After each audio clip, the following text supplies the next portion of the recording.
Okay, hello everybody, good morning or good evening, depending on the time you're watching this video. Is there a problem, teacher? Not at all, no. Okay, today I'm with teacher Jacob, so how are you doing today, teacher Jacob? Very well, thank you. And yourself?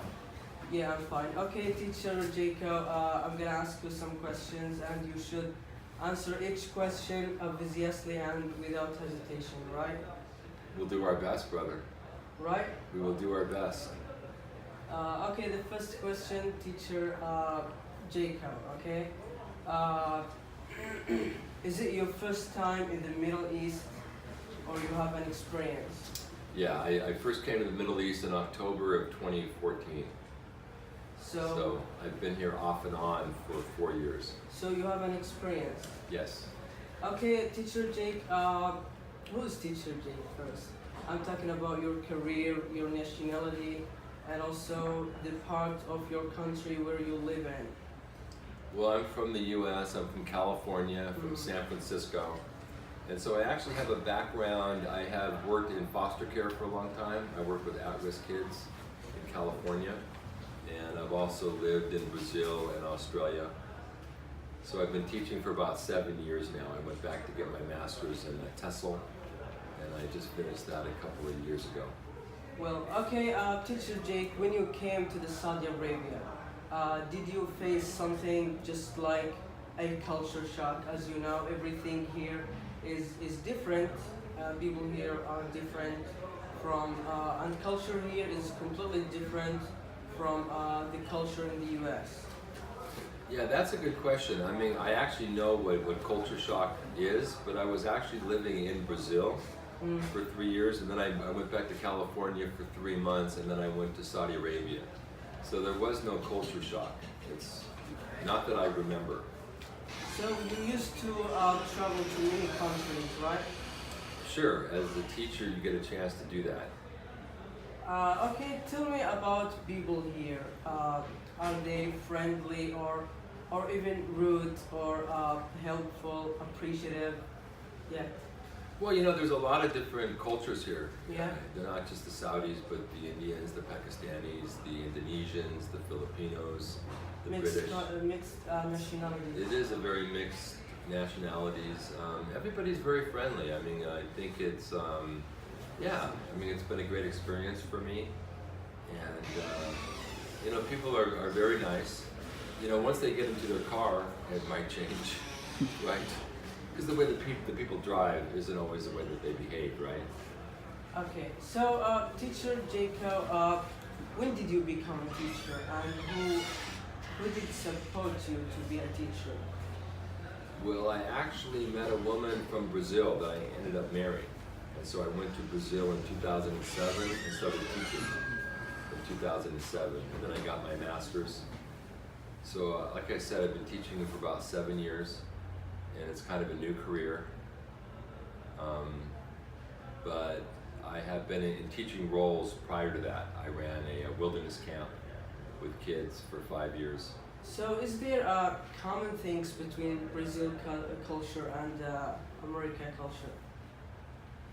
Yeah, there are some common things between those two cultures. I think, you know, religion, maybe? Yeah, there could be religion. I mean, Brazil's a Catholic country for the most part, you know, but I think... But the most popular religion is Christianity, right? I'm not sure. Okay. Most popular where? So, okay, teacher, you haven't told us about your favorite dish, and in the U.S. and here. I'm not sure if you have a favorite dish here. Sure, in the U.S. it would probably be Thai food or Mexican food, and here it would probably be mandi. So you have an experience with Saudi food? Sure, absolutely. You like it? It's very nice. Okay, teacher Jake, describe Middle East in one word. Wow, one word, huh? Yeah.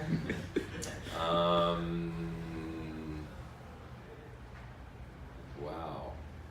Let me get my dictionary out for a moment. Okay, let's just one skip. word for the Middle East. Incredible. I mean, I think for me it was surprising. Mm. I would use the word surprising because you know what you see on TV or what you read isn't always what you see, right? Huh. So it was surprising in a positive way. Okay, so what would you like to say to anybody who wants to visit US soon, just like me? Well, I think a lot of Saudis have gone to America. They've had a pretty good time. I think like any country, you have to be aware of where you are at, who's around you. I would pick the West Coast over the East Coast because I think that LA and San Francisco is nicer than New York and Miami. But the thing is, I think that you'll be surprised. It can be very cheap there. You know, there's very cheap food, cheap cars, much more so than Saudi Arabia. And I think you'll have a good time. Okay, and now let me ask you a sensitive question.